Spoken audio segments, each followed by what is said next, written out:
Alright, so what's up everybody? Today we are not outside of the studio. We are in the studio, aka my room.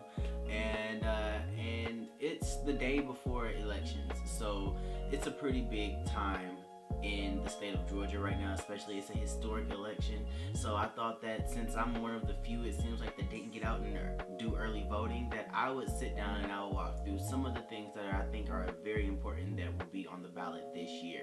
So without further ado, I just want to dive right in. So I have my handy dandy notebook right here, just in case I get a little caught up on some things and don't know what is what. And yeah, so the top 4 things that I want to cover is our run for governor and lieutenant governor, Marsies Law, congressional candidates, and our county representatives. So first and foremost, our run for governor and lieutenant governor. So we know what a governor is. I don't really know what the lieutenant governor is. Let's look it up. What is a lieutenant governor? What is it? And a lieutenant governor, the executive officer of a state who is next in rank to a governor and who takes the governor's place in case of disability or death. So, vice governor. Got it. Let's get into governors. So we know that we always have 2 main parties, the Democrats and the Republicans. And so for our Democratic side, we have Miss Stacey Abrams.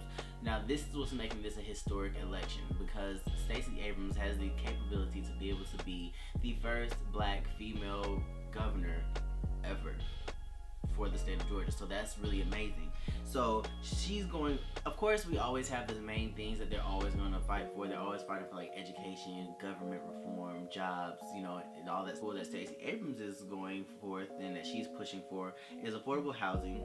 She's also pushing for elder care and disability reform, stuff like that. And then she's also pushing for film, entertainment, and the arts, which I think is so amazing because, well, that's what I'm a part of, film, entertainment, and the arts. So I think that's also really great to be noted as well. You can see all this stuff on her website, which is really cool. It's super interactive. Love it. So yeah, definitely go take that a look. She has tons of things that she's actually pushing for, aside from, you know, education, honestly. Sarah Riggs Amico. Sarah Riggs Amico has her things that she's fighting for, which are, of course, the usual things. She's fighting for healthcare, stronger educational systems, and government reform. But her thing that she says that she's fighting for mainly is she's fighting for the Georgia working families, which I think is amazing. And when you look on her website as well, she also said that one of the things that was instilled in her that she understands that actually makes our country great, little wink there, kind of like throwing some shade to our president, I think that's what I get from it, is family, faith, education, hard work, serving others, and being a good neighbor. Now I think that's really cute, and I think that's a really kind of a great little nod back to Stacey Abrams and her campaign, and what she's saying is that she wants to build a stronger, brighter Georgia. That's the Democratic side. Now for the Republican side, we do have Mr. Brian Kemp. Now Brian Kemp's campaign is a 4-point plan to put Georgians first. Really clear, really concise, really to the point actually. I really like that, because for some people that all the jargon of politics, it kind of gets a little scary sometimes, and so you can't really understand it. His first point is make Georgia #1 for small businesses. And to be honest, like, the name is within the title. Make Georgia #1 for small businesses. He wants to work with the business class. He wants to work with the business people, the entrepreneurs, and all that stuff. He wants to work with them and get them to understand exactly how they can make this state of Georgia great, and how they can make Georgia work for them, and how they can work for Georgia. He wants to reform the state government. That's pretty to the point. That's going to always be what it is as far as policy goes. Tax reform and deductions and cuts. To strengthen rural Georgia. Now that is also pretty unique to me as well. And then number 4, he has this kind of like umbrella statement, which is put Georgia first. And that's where he's kind of throwing everything else underneath there. So things such as gang activity. Now, Geoff Duncan is our lieutenant governor candidate on the Republican side, and he is mirroring Brian Kemp. He has a 4-point plan as well, and his are really, again, to the point, and he is saying that he wants to ignite a powerful economy by empowering job creators. He says that he wants to end bureaucratic stranglehold, that's a new word for me, on education by empowering parents.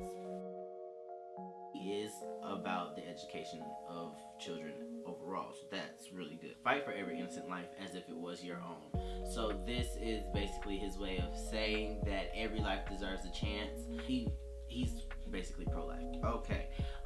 Dismantle ineffective government programs and streamline budgeting process. Okay. So he wants to put the people in charge, essentially, of these budgeting processes. Cool. So that is the small, very fast look.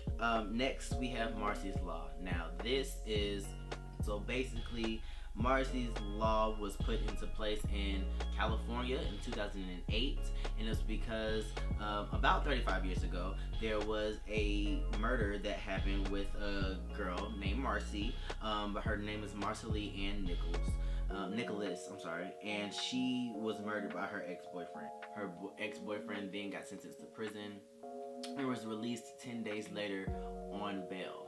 And so her family still in grief, and they see him at the grocery store. Can you imagine that? So they did not know that he was out. They had not been notified by anybody. So that's when Marsies Law came in. Marsies Law basically is going to offer support to the crime victims and their families.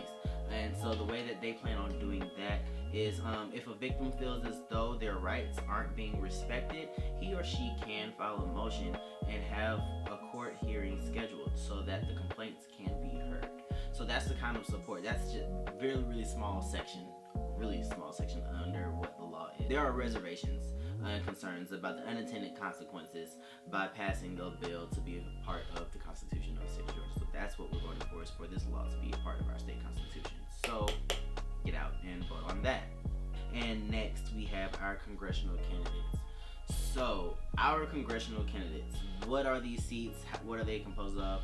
If you didn't know, our congressional candidates, these are the 14 elected officials that we elect each midterm election to go forth and represent us in our respective districts that we are a part of.